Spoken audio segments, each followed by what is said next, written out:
in the flyer, and I may not need to repeat them, but they are so clear and very important because they are going to be agents. This discussion will be an agent for cultural restoration and rememory, and at the end of the day, it will be like the advertiser and the advertiser said, it will be our own story. This is our story.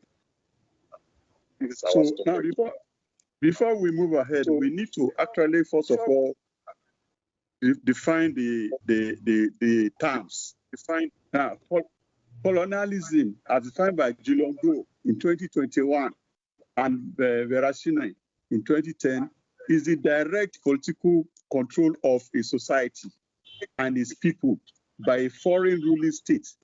It's a system of domination that establishes and maintains an unequal relationship between a colonial metropole and a territory, often justified by the colonizer's claim of cultural or moral superiority. Then, what is colonization? According to Verashini in 2010 and Wikipedia 2026, it is the specific practice or process of extending a state's power over another territory, involving the actual movement of people, that is settlers, to establish residence or control. It is the physical and structural implementation of the colonial project, which may take the form of settler exploitation or internal variance. So now, we are now talking of decolonization. Decolonization is by Nwacho EO 2026, and the Black History Month 2026 is the political, social, and cultural process of undoing colonial rule. So here, we are here to discuss how to undo colonial rule. As concluded by Omoregbe in 1993 and Nwacho 2026, the imposition of colonial framework on African ancestral religions had resulted in the systematic distortion of indigenous concepts through labels that render them inferior or demonic by European standards. The umbrella body for all Africa-based spiritualities, faiths, religions, practices, and ways of life have come to correct that change change since the adoption of the will of Isheshagbe as its constitution in 2002. That was 24 years ago. Now, what we are about to do now, and what we are doing, we are just doing what had been done before. In a Turameji, a section of the Holy Sacred Advice of FIFA, it categorically stated that a Turameji awinugo, a Turameji awinu agbon. Adifa formula nígbà tí ń bẹ láàrin ọ̀tá tí àwọn ọ̀tá ní ké kó wá máa kọ́ ìmọ̀ tí wọn kó fi ìmọ̀ tiẹ̀ sílẹ̀. Ọ̀rúnmìlà ní pé ẹni tó bá ti fi tẹ̀ ìmọ̀ tiẹ̀ sílẹ̀ tó ń kọ́ ẹ̀kọ́ àjòjì yóò pọ́n rì orí ẹ̀ máa kọ́ ni. Ẹni tó bá tẹ̀lé ẹ̀kọ́ bàbá ẹni yóò là. And this, as Sosunde said, because I wanted Ajay, he said it teaches us that if you follow other people's way of life, knowledge system, you are bound to you are aiming for destruction. So now he refused to follow them to destruction. So then Ogudameji now said, ọ̀rọ̀ àwíyé awo ilé Ògún adífá fún ọmọ ará ayé tí wọ́n lọ bá òrìṣà jà.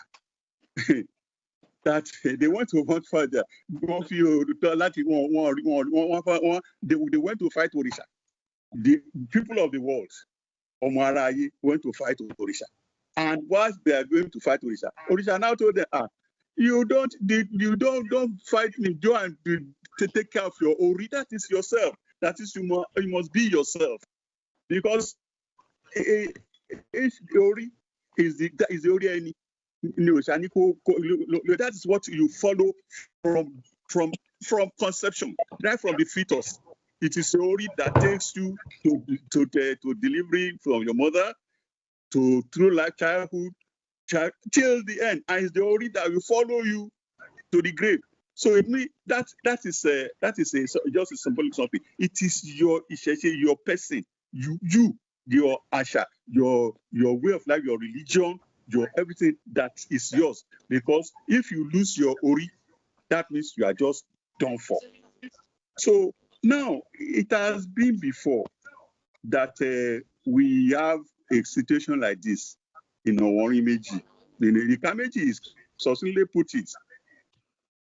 Ikameji awo ẹnu odò, Ikameji awo ẹnu ọ̀nà. Adifa formula nígbà tí ó ń lọ sí ìgbèkùn àwọn ọ̀tá. Wọ́n ní pé ibi tó ń lọ yìí, wọ́n máa sọ ẹ̀dẹ̀rú. That Orimila was going on a trip. He went to the enemies have come to take them as slaves. Orunmila, your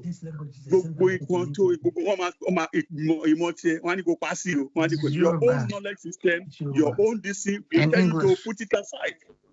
And Orunmila says something which we are now doing.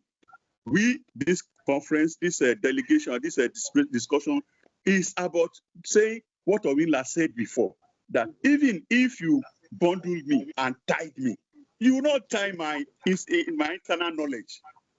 If you imprison me, the body, you will not imprison my knowledge system. So now, I congratulate this discussion, this panel, and the initiator and everything about this discussion. I congratulate them that they are coming up with what has been stated in Ikameji, that we have realized the fact that if they bound us bodily, nobody can bound our internal, that is our knowledge.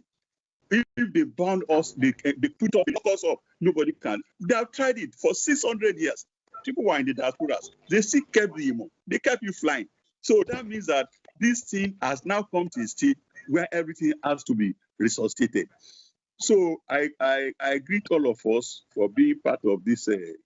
This is July, not August. So I used to say August body. So now we go to the Orunmila. Orunmila was to talk about the setting. So we have had this thing that what we are about to do is something that has been predicted that is going to be a very massive success.